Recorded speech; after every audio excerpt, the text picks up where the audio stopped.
Good afternoon, everyone, and welcome to the second half of our research rodeo at UBC's Okanagan campus. My name is Dr. Bob Belton. I'm an Associate Professor of Art History, and I am your MC for today's events. This is Celebrate Research Week on campus, and the Research Rodeo is one of the key events helping us raise the profile of our researchers and celebrate the discoveries and advancements they are making in the world of knowledge and in our knowledge of the world. To say a few words about research here on the Okanagan campus, I would first like to invite to the podium our Vice Provost of Research and the Dean of the College of Graduate Studies, Dr. Miriam Grant. Dr. Grant. Thank you. Howdy. I get blamed for this event because I moved here from Calgary, and just to emphasize that today, we have weather that looks as if it belongs in Calgary in May, so that's what happens there. So today we're going to have some fun, and we're going to learn all about research. Our theme this week is Research Resonates, and we know that one discovery, an innovative idea, can change the world, striking a chord, reaching out, triggering even bigger ideas. Imagine the transformative impact of thousands of discoveries, innovations, and deeper understandings. That's our vision at UBC, and it's becoming reality in the Okanagan. Research is a central component of UBC's mandate as a public university, and we're doing some great things with that mandate. Over the past year, our researchers have received nearly $12 million to support more than 480 projects. Our students and their professors are answering critical questions here at home and literally around the globe. Today's competition, the Research Rodeo, is a great sampling of that student research. So we wish all our competitors the best.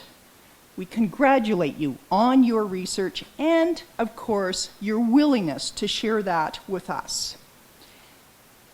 Before I turn it over to Bob, just as a PS, you know that you only have 3 minutes.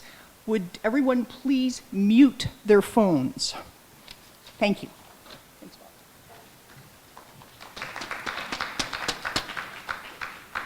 Thank you, Dr. Grant.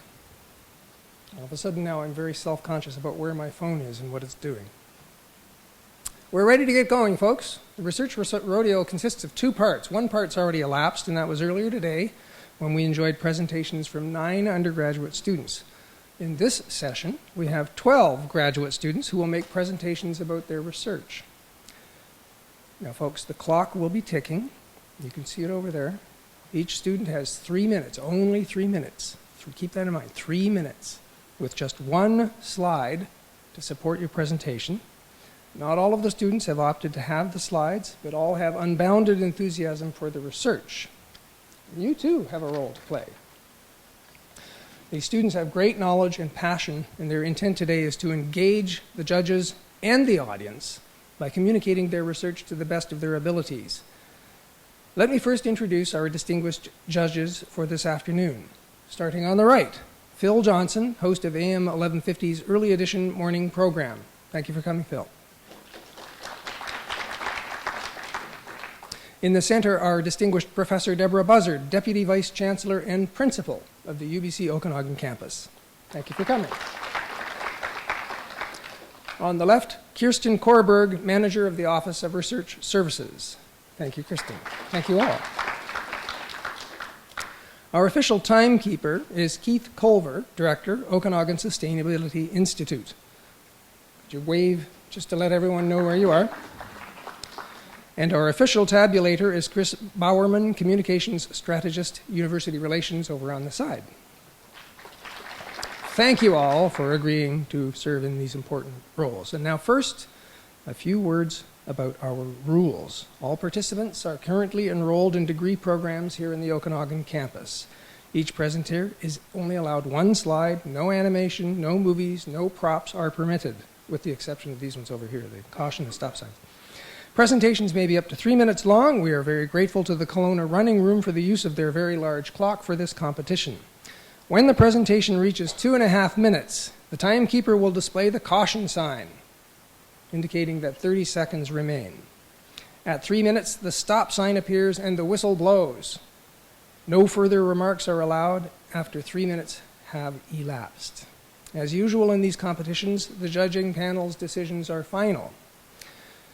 As you watch the presentations, keep in mind that students will be judged on 3 primary criteria. Communication style. Was the thesis topic and its significance communicated in language appropriate to an intelligent but non-specialist audience? Comprehension. Did the presentation help the audience understand the research? And engagement. Did the oration make the audience want to know more?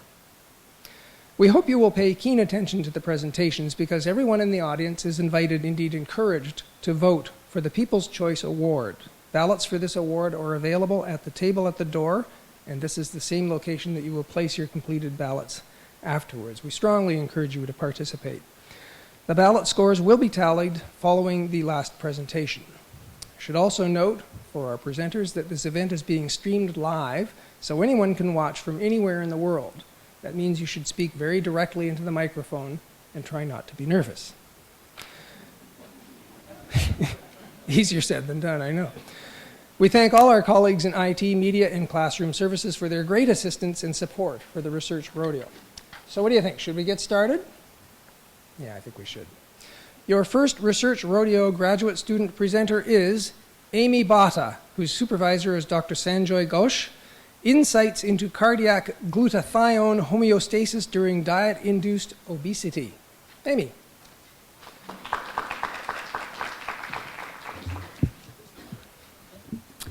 Eat well, live well, you are what you eat. Every time we turn around today, someone is telling us about a way that we can reduce our risk for cardiovascular disease, or CVD. But the reality is that CVD is still a leading killer of people worldwide, even today. Now, one major problem with this is that obesity, which is a known risk factor for CVD, is also on the rise.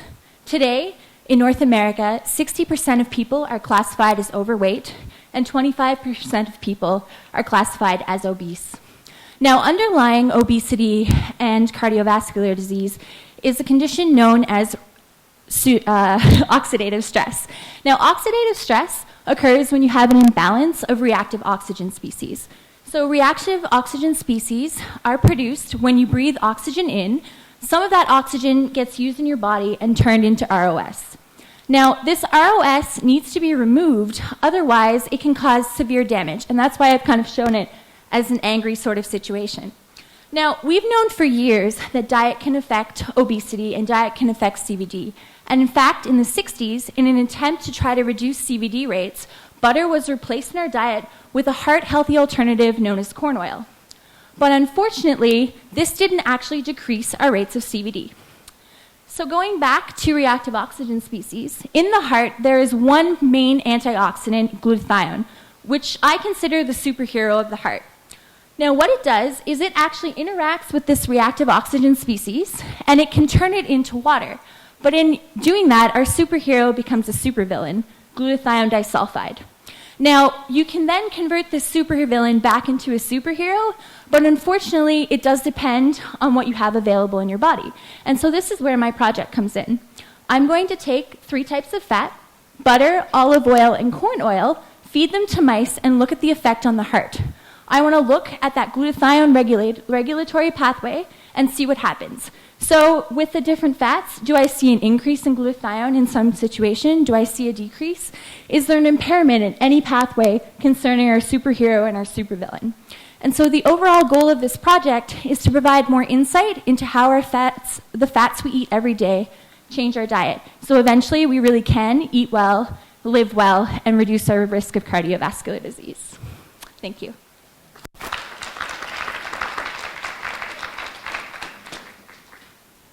Thank you very much, Amy. Our next presenter works under the supervision of Dr. M. Sharia Alam. It is Farshad Hedayati Desfouli, who will speak on seismic response control of a multi-span continuous steel bridge using SMA-FREI, which he will explain to us. Farshad.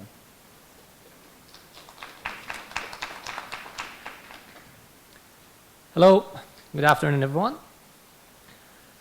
Actually, earthquakes can be considered as one of the most unpredictable and difficult to control phenomena that cause, serious problems to human and also structures. So in order to reduce or even eliminate the catastrophic effects of this event, this phenomena, there are different ways. One of the most efficient ways to reduce or eliminate these effects is to use the base isolation systems. So in the figure at the bottom on the left, we can see that a base isolator that we manufactured with a flexible core that can laterally isolate the structure from the ground motions. So in that case, we will see in both buildings and bridges on the right side, the top figure shows two base isolation systems that are mounted between foundations and columns. While in bridges, we can see that we are mounting those devices between columns, which we call them piers in bridges, and decks.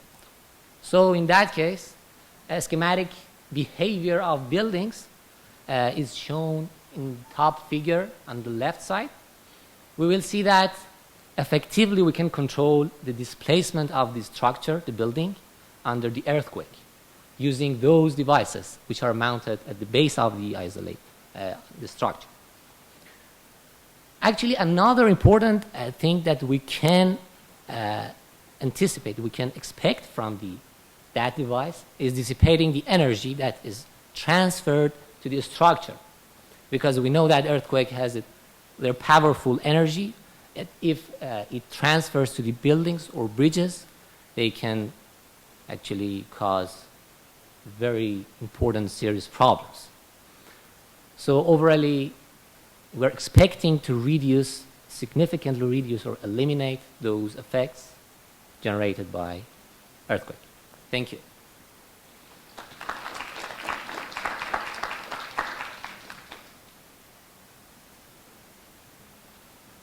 I am mindful of the fact that the judges need a moment to digest this and make their remarks.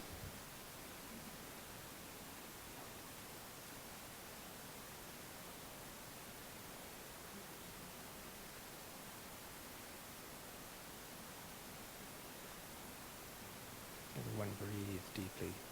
Rest. Watch my watch.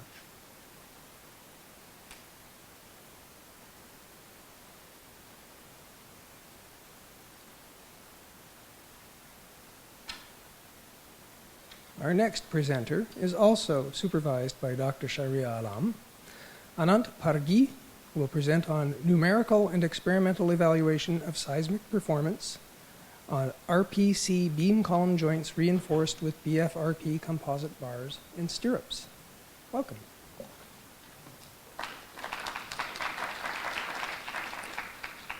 Okay, so as we know that earthquake is the most important things, right? So if you see in this picture, so my title of the research is that numerical and experimental study of the beam column joint, and using that reactive powder concrete that stands for RPC, and using that basalt fiber reinforced plastic bar. So because once we are designing the building, so that safety, serviceability and durability is the most important parameters, because in this particular building, this is the multi-story building. So once we are designing the building, so beam column joint, this is the most important parameters. Like for example, if I am designing the beam or column or any wall structure, so column should be more stronger than beam. For example, if I will design the building, so my leg should be very strong. My hand, if my this leg will be very, very strong, that I will stand properly. If in this particular building, so it's this same phenomena. If building, this column is not strong, so building will collapse, right? So then we are going to design this building a strong column, weak beam. So and then we are going to test this building in experimentally, as well as we will validate this study, the numerical also. So in this particular building, so we are using reactive powder concrete. This is the very, very ultra high performance concrete, and the strength of the concrete will be that 250 megapascal to the 800 megapascal. And another important thing is the basalt fiber reinforced plastic. That is important thing. It's the, if we are designing for important structure, for example, like a hospital building, so it should be the like non-magnetic. So in this particular basalt fibers, so that is the important characteristic. It is that non-magnetic, very, very light, and very, very ultra high strength. That is the only one disadvantage. It's less energy absorption capacity. So to overcome this energy absorption capacity, we are going to use that reactive powder concrete. It's very, very ultra high performance and it's a very highly ductile material. So this is the main research area of this earthquake engineering. And nowadays, a lot of work is going on, but still nobody has tried. And for this, for seismic design codes, so throughout the world, there is no seismic provision to using this basalt fiber and ultra high performance concrete. So we can use this material, and we can change some code guideline, and we can work for safety and serviceability of these materials. Thank you very much.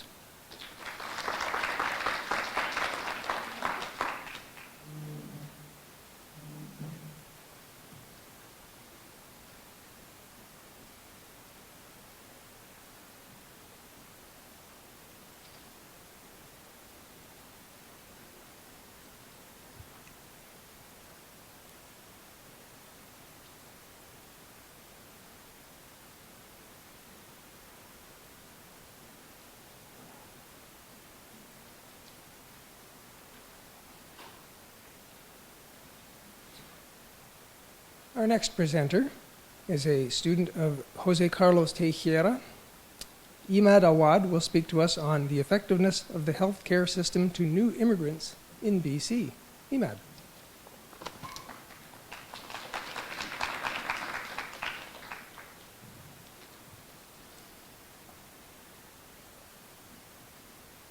Good afternoon, everybody. It's a new experience in this country. I have been here for 3 months, so I'm very new to such thing. It's very enjoyable and interesting. And dear university colleagues, dear members of the public, I can see some people from the public down in here. Thank you for coming. I would like to go through just simple question before go to my research topic. My question is, what do you think the fundamentals human needs are? Well, the answer is well known: food, shelter, and water, or food, water, and shelter.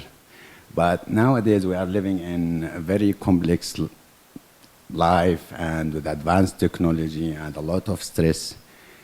So I would argue that there are more fundamentals human needs than that.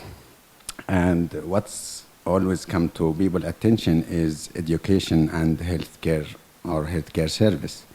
The second of which is healthcare service, is my primary focus on the research.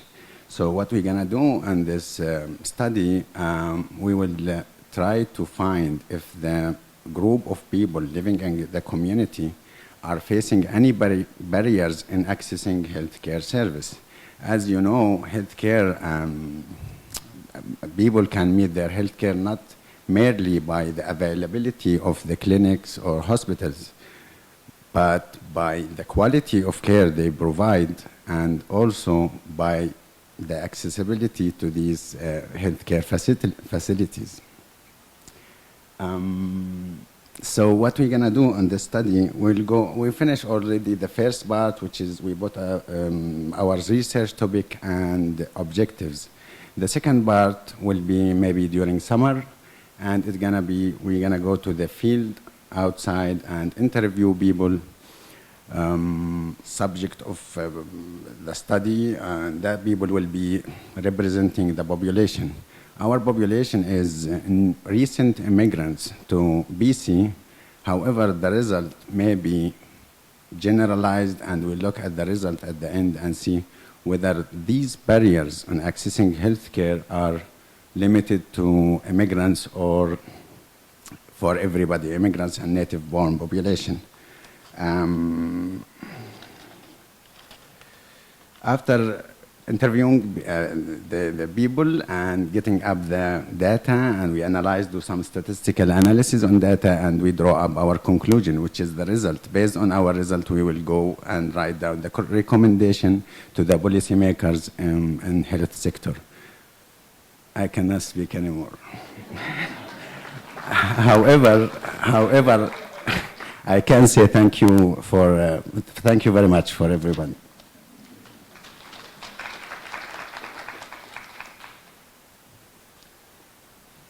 While we are waiting for our judges, I'll just remind you there are a number of other things going on during our celebrations of research this week, and there are flyers that are available here and there, posted in the buildings and elsewhere.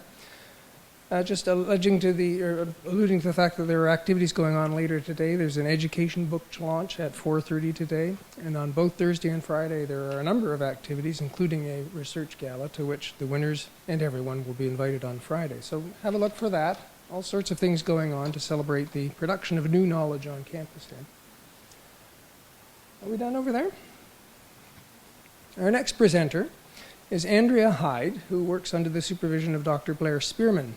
Her talk today is entitled Intersective Polynomials, Solving Equations Modulo Every Integer. Andrea.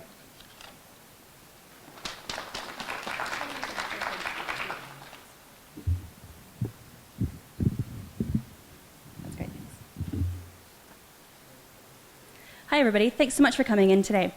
As our MC said, my name is Andrea Hyde, and I'm working on my Master's in Science and Math, studying number theory under the supervision of Dr. Blair Spearman.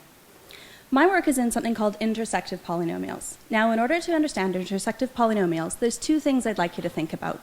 The first one is a clock. I'm using a clock as an analogy for what we call modular arithmetic in math. If you think about a 24-hour clock, we know that 1 o'clock means the same time as 13 o'clock.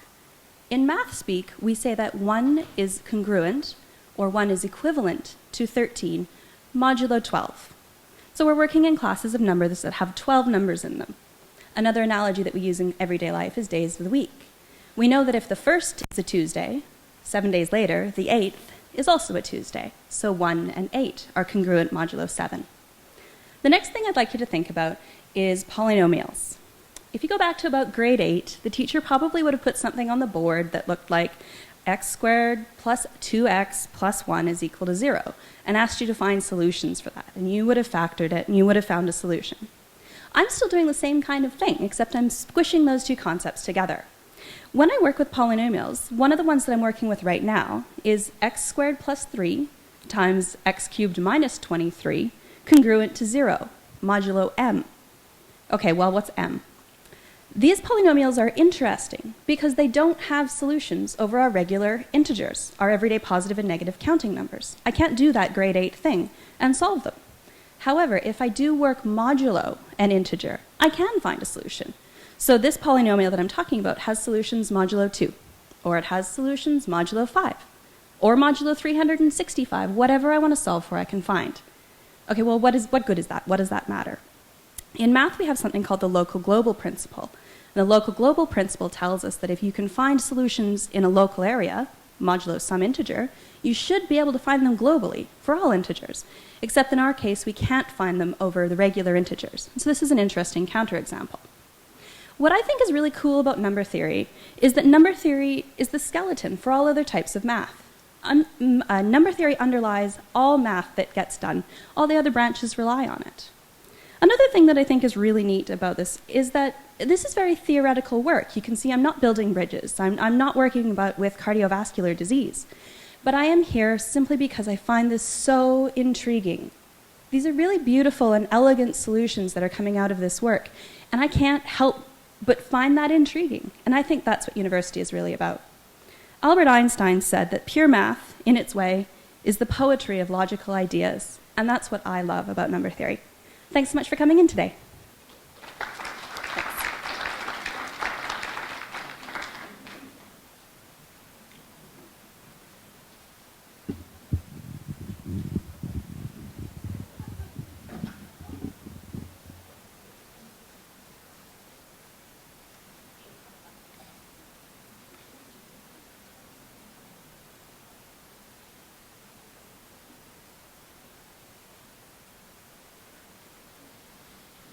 One of the people in my department the other day wanted to hire a new assistant, so they put an ad in the paper and nothing happened at all. They're just sitting around waiting for something to happen, and then all of a sudden they heard this.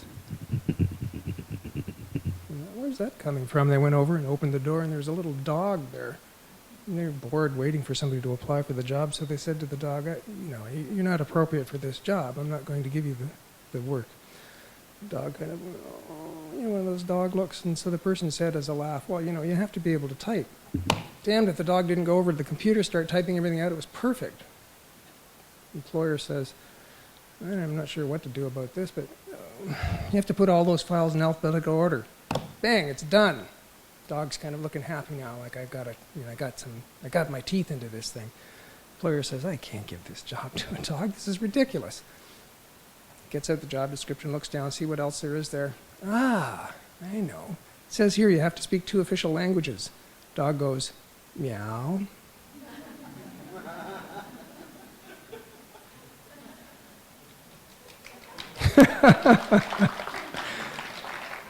Thank you for your patience with that one. I'd like to introduce you now to another student working with Dr. Sharia Alam. Abu Haina Muhammad Mutasir Billah is going to speak to us today about seismic vulnerability assessment of highway bridges in British Columbia. Welcome.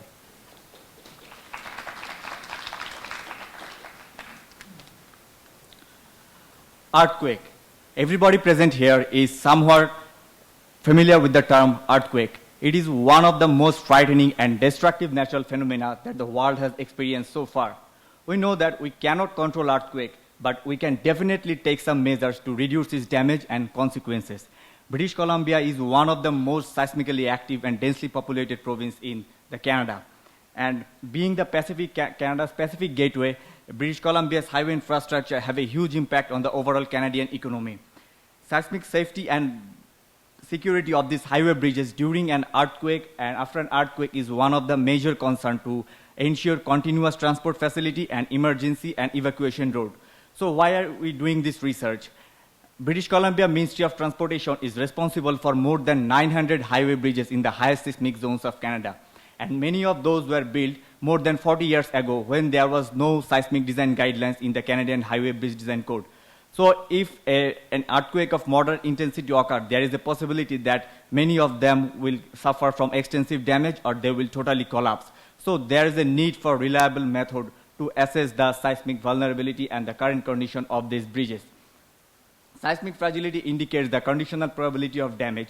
If you look at the figure, you can see that by doing the seismic vulnerability assessment, you can determine whether your structure will totally collapse or it will undergo little or no damage. And based on that, you can find out what is the direct economic loss, what will be the travel time delay, and what are the repair costs. And by doing some fragility analysis, you can give the decision makers an assessment tool based on which they can determine that how our bridge is going to perform during an event of extreme earthquake.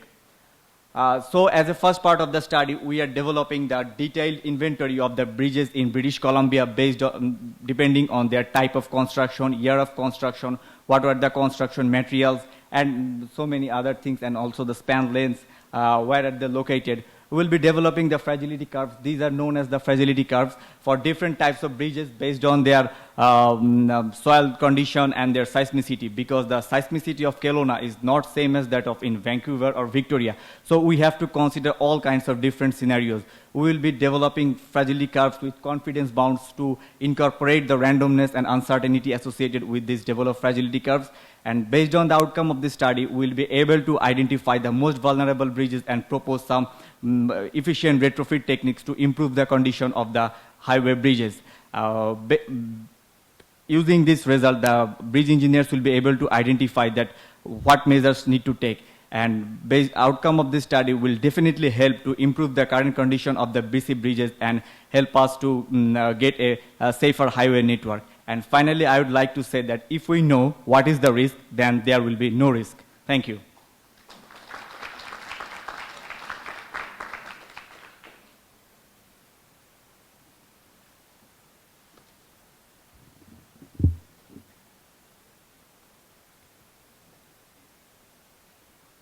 I hope that everyone in the audience is carefully filling out your ballot papers as we go along. Don't forget.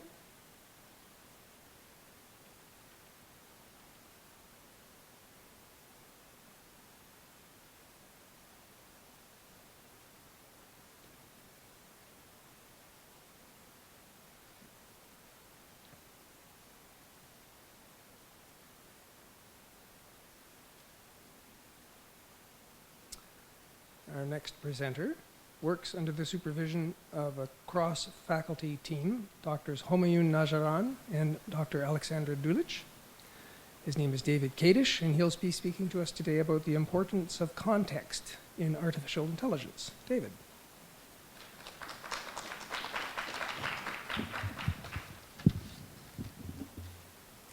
This afternoon, I'm going to talk about the importance of context. My master's work focuses on computer vision algorithms, those sets of instructions that help computers to understand the content of images.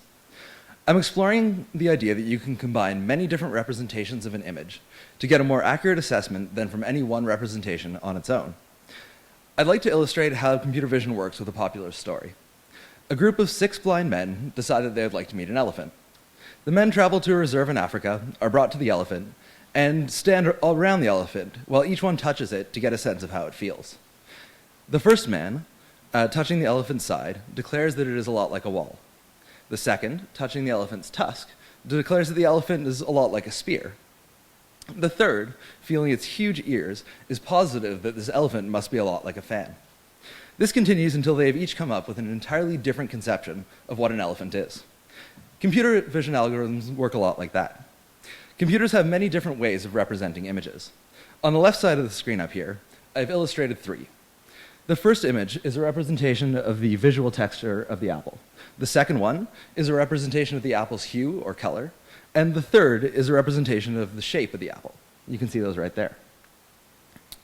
Each of these is a valid but only partial understanding of the subject. Having enjoyed their African elephant adventure, the men take a trip to Asia to visit some more elephants. The first man feels the wall and presumes that he must be touching an elephant. The second feels something that's like a spear, presumes the same thing. They run into trouble, however, with the third man. See, the difference between African and Asian elephants is that Asian elephants tend to have very small ears. The third man touches the Asian elephant's relatively small ears and concludes, based on his past experience, that it couldn't possibly also be an elephant. How can we reconcile these two opinions? 2 of our esteemed elephant identifiers have concluded that this is in fact an elephant, and the other is positive that it isn't. A similar problem arises in computer vision, when our image is distorted. The image on the right over here has a slight motion blur to it, as though someone took a picture with a shaky cell phone camera. The outline of the shape and the hue survive relatively intact, but the visual texture is almost entirely erased. The 2 representations would recognize the apple pretty easily, but the third one would be entirely confused. To solve their problem, the blind men can incorporate some contextual knowledge about where in the world they are and the differences between different types of elephants. When they're in Asia, they may want to discount the opinion of the person who only knows elephants based on their ears. In the same way, we can measure the amount of blur in an image and discount the opinion of the texture-based program when the image is too blurry for it to be effective. We can do the same for poor lighting, which will mainly affect the hue, and for the presence of an occlusion, which will mainly affect the shape of the image. By combining all of our ways of understanding the image with a little bit of additional knowledge, we can get a much better result overall. Thanks.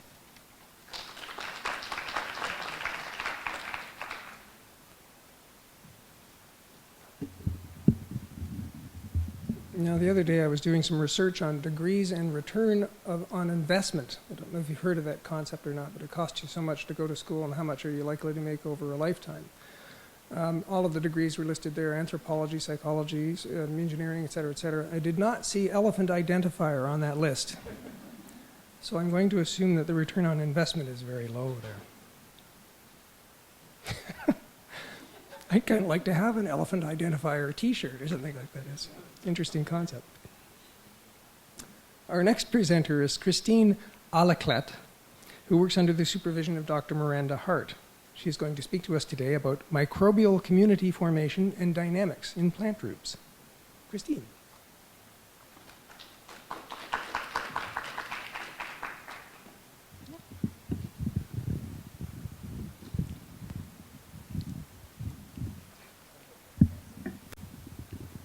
Okay. If I told you that your guts is kind of like a carrot, you might think that I am kind of crazy. But I'll tell you why. Because if you think about the carrot as a root of a plant, it is actually responsible for the majority of nutrient uptake in the plant, in the same way that our guts soaks up nutrients for us when we eat. So why would I think about this at all? Well, I study microbes, and both these systems are hosts of dense communities of microbial inhabitants. And they can actually be really associated with both plant health and human health. So why would I care about plant health to begin with? Well, besides providing us with the oxygen that we're breathing right now, the floor in this room, the sandwich that you ate for lunch, and the cotton clothes that I'm wearing all come from plants. So how can we assure that plants contain a healthy set of microbes in their roots? Well, it's not really that easy. First, we have to think about where these microbes come from, and then we can start thinking about what might determine which ones that end up in the root microbiota. So I would like for you guys to think about plants, not as a green blur or a bouquet of flowers, but as individuals like you and me, that were born by a parent and raised in a patch of soil. So let's have a look at my friend, the plant Amanda here. Well, she started off as a teeny little seed in the head of her flower of her parent plant. And the microbes that she encountered at this point were either dispersed there from the surrounding air, it could have been transported there by pollinators, or potentially even through the xylem of the parent plant up to the inflorescence. All these microbes might provide the seed with kind of like a startup kit of microbes that it can carry with it further in its life. So the next step in the life of Amanda would be the kind of flurry part that you see up there, where the seed is traveling through the air. And plants have many ways of dispersing. Some might fly through the air, like Amanda, or others might get eaten together with the fruit by an animal. And if it does that, it might actually start its life in a pile of poop. So all these different ways of dispersing might create huge differences in the set of microbes that the plant starts with. So what I'm trying to do through my research is figure out kind of what determines which microbes that a plant starts with. And I'm trying to also figure out how important these early life stages of the plant are in contributing to the root microbiota. If we can figure that out, we might also have a better chance at understanding how we can create healthy communities of microbes and plants instead of hypogenic. Thank you.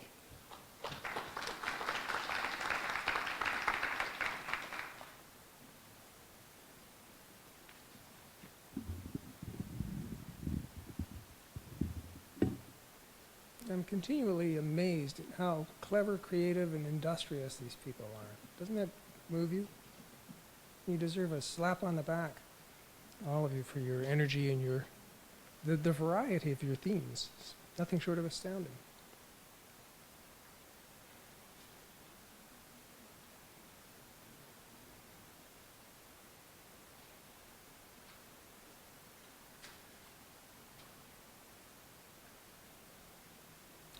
Our next presenter works under the supervision, once again, of Dr. Sharia Alam.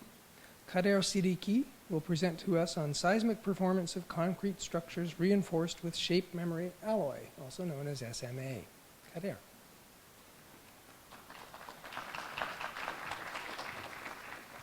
Good afternoon, everybody. October 27, 2012, when an earthquake of 7.7 magnitude hits the west coast of North Vancouver. This was the largest one ever recorded in British Columbia since 1945 earthquake, which had a magnitude of 8.1. No one was injured on that night, but this is not the end. A large one is waiting for us. The expertise has mentioned that when the next bigger one will hit British Columbia, it will have a magnitude of more than 9. To be honest, there are some major fault lines across the BC that can cause similar type of earthquakes anytime. So, to be honest, we cannot escape from it. Better, we should get prepared for it. There is an old saying that earthquake doesn't kill people, but the poorly designed building do. And the most important element of that building is the beam column joint, which will decide whether the building is strong or not. No matter how strong the column is, no matter how strong the beam is, no matter how far we have gone into the ground to make the foundation strong. Once the building is strong as its weakest joint, once the joint fails, the building will fail. So what an earthquake does, it actually shakes the ground as well as the building from both directions, as you can see on the slide. These are sometimes so strong to collapse the building, or sometimes leave the building with permanent deformation that we can't reuse the building after the earthquake has gone. So what my research is all about, to make this beam column joint strong and efficient enough to survive the large earthquakes so that it don't have any permanent deformation after the earthquake has gone. So two materials that I am using to make this happen is shape memory alloy, in short SMA, and another is fiber reinforced polymer, in short FRP. For shape memory alloy, the speciality of this material lies within its name. What it can do, it has the ability to regain its initial shape after being deformed. So if we use this shape memory alloy as a reinforcement in the beam column joint instead of using the regular reinforcement, the building will attain the same property. It will regain its original shape after it hits by an earthquake. Another material is fiber reinforced polymer, which is a very strong composite and very less expensive. So when we wrap the building, the beam column joint with materials FRP, as you can see on that side, this will increase the stiffness and load carrying capacity of the building. So together, these two techniques will make the joint strong enough to dissipate large amount of energy and have much more collapse capacity than regular building. So that day will not be so far when you can say that this is an earthquake resistant building. Thank you.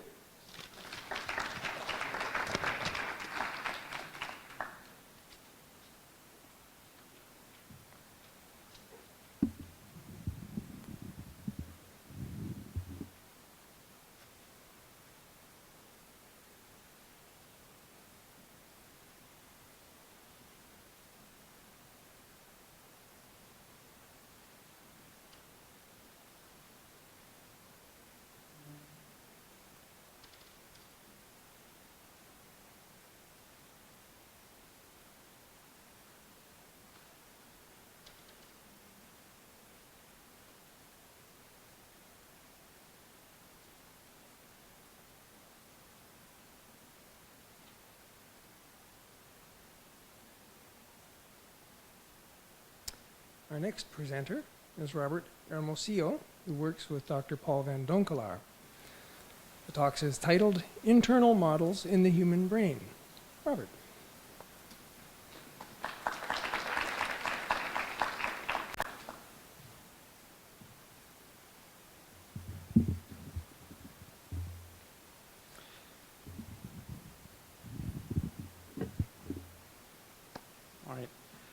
Thank you very much for having me today to talk with you about my research. I work in the Faculty of Health and Exercise Sciences, and we look at neurophysiology of motor control. Our brain, they control movement through electrical impulses to the muscles, and that's just the way our brains work. And you can alter the way those signals are relayed to the muscles by applying a strong electromagnetic field. This technique is called transcranial magnetic stimulation, and we use it to investigate plasticity in the brain. So you can use it to map out regions of the brain that are used to control specific limbs. So if you look at this figure on the left, this is a representation of the hand, or actually the finger, and it's the area that's just involved with making this small little motion. You can map out the area, and the area in blue is the one that's most closely associated with actually performing that movement. And one thing you can do is apply repetitive transcranial magnetic stimulation to this particular area to see how it affects the topography of the map. And so if you apply transcranial magnetic stimulation at a very high frequency, you can change the excitability of those neurons. And so if you look over there on the upper right, that's the same representation where the neurons have increased their firing. And then below, if you use a low frequency transcranial magnetic stimulation, you can inhibit those neurons from firing, effectively knocking out that area of the brain. If you want to help people improve their function by not knocking out areas of their brain, you can use the high frequency one and get those neurons to become more excited. This has great implications for people that are suffering from stroke, in which areas of the brain have been deprived of oxygen through some sort of occlusion or stenosis of a blood vessel. And when you increase this neuronal firing, it will cause the cerebral blood vessels to dilate and increase blood delivery there. So we hope that people can recover function using this particular technique. And also that, well, not only will those neurons repair from that damage, but also blood flow to the brain will hopefully be restored through the development of new blood vessels. Thank you very much.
Our next presenter is Matt Husain, who works with supervisor Dr. Robin Dodds.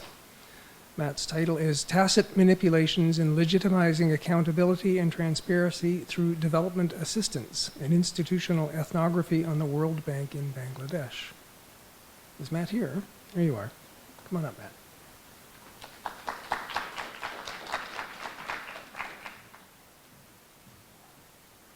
Do you pay tax every year? As if we have a choice, right? Did you know a portion of your tax dollars go to poor countries? The images, like the one you see behind me, placates citizens when government spends their tax dollars in a foreign country. Last year, you and other hardworking Canadians contributed close to $6 billion to reduce global poverty. Collectively, every year, over $100 billion flow from rich countries to geopolitically important but poor developing countries through institutions such as the World Bank and all. Earlier this year, World Bank president finally admitted that close to $40 billion are stolen from the bank every year. In that context, my participant observation and ethnographic research reveals how such funds are exploited and misused. Secondly, by raising awareness and knowledge, I want to contribute in generating the maximum impact of the foreign aid. Before returning to learning, I spent 6 years in 10 countries working for this aid industry and formed a pattern-defying set of tacit manipulations. For example, cooking up research data, manufacturing legal contracts, exploiting power relations, influencing media to reach a verdict, and changing the project name in every couple of years are prevalent in aid industry. Unfortunately, the local people, such as the rural and urban poor, middle class, and marginal ones, have no representation in designing an aid project or on disbursing aid funds. Let me share how the World Bank works in principle. It only deals with governments and has no ATM machine. We cannot open a savings or checking account there. In principle, the World Bank wants poor countries to absorb big loans and gets the seed money out of there using corporations in the name of transferring knowledge, technology, and other resources. Don't get me wrong, I'm not asking you to stop paying your taxes. I sense corruption and authoritarian rules will never end. However, we need awareness and reforms instead of compromising human dignity. Thank you all for listening.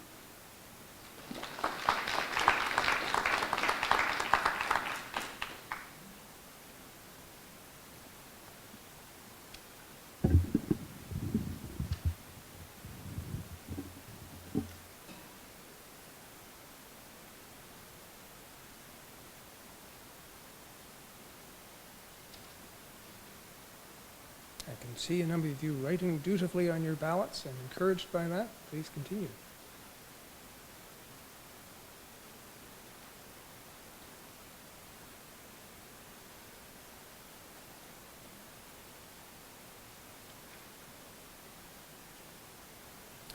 Our final presenter today is Efrain Husain, who works with supervisors Dr. Sharia Alam and Dr. Ahmad Urtail.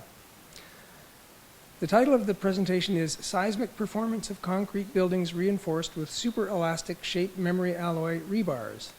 I present Efrain Husain.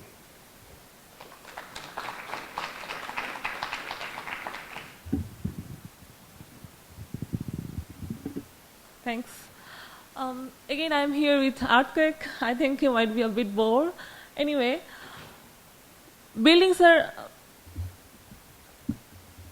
most common and important structures which are made with reinforced concrete and steel.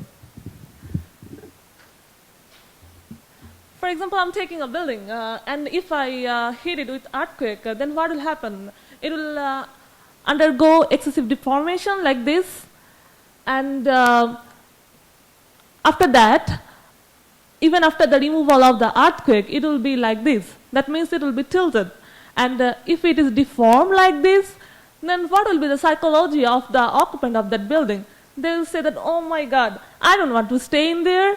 They will feel that nausea and dizziness to stay in there. And according to the FEMA code, that is the Federal Emergency Management Agency, the drift should not be more than 1%. If it is more than 1%, then the people will not stay in there. Do you like to stay in that house? It is tilted like this? I don't think so.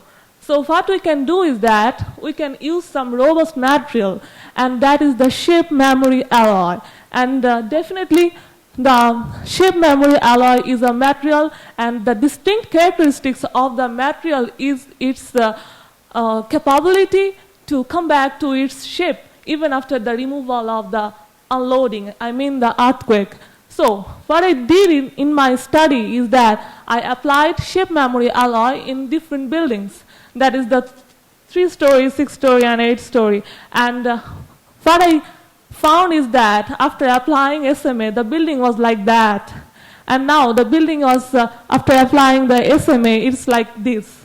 That means the recovery. And after that, it will recover like that. And so the people will feel like that is good. And the applying of SMA feels that the more I apply SMA, the more the building will be removal of that residual drift.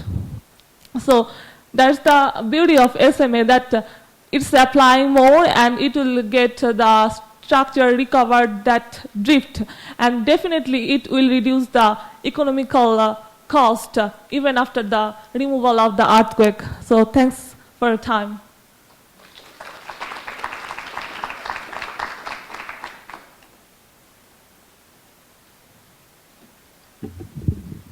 I'd like to thank you all, and special thanks to our student participants, to our timekeeper, our tabulator, and the volunteers who have helped keep things rolling around. Don't disappear, because we have winners to announce after a short pause.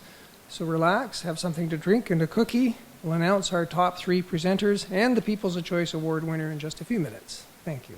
The judges' scores have been counted, and all of your ballots are in as well, and we have some winners to announce. The winning students, whom I will ask to stand when I read their name, will receive their awards formally during the Research Gala, the Research Awards Gala that is on Friday at 2 p.m. in Theater 026. You're all welcome. If you're a winner, please attend the gala on Friday and rise when I say your name, and we'll do a little photo op as well. It's a great pleasure to announce the winners in no particular order, receiving $125 each as the top 3 Research Rodeo presenters are Robert Hermosillo for the talk on internal models in the brain. Thanks, Robert. Matt Husain for his impassioned speech having to do with the World Bank. And David Kadish for his talk on context and artificial intelligence. Well done all. And it gives me equally great pleasure to announce that the audience selection for the People's Choice Award, which comes with an additional $75 prize, is Matt Husain.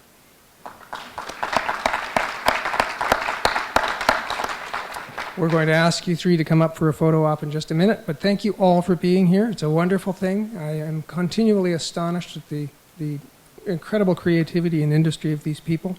This creates our graduate student competition for the Research Rodeo. It's been a great pleasure. I hope you've enjoyed it as much as I have done. Let's give all of the students a final round of applause. Thank you all.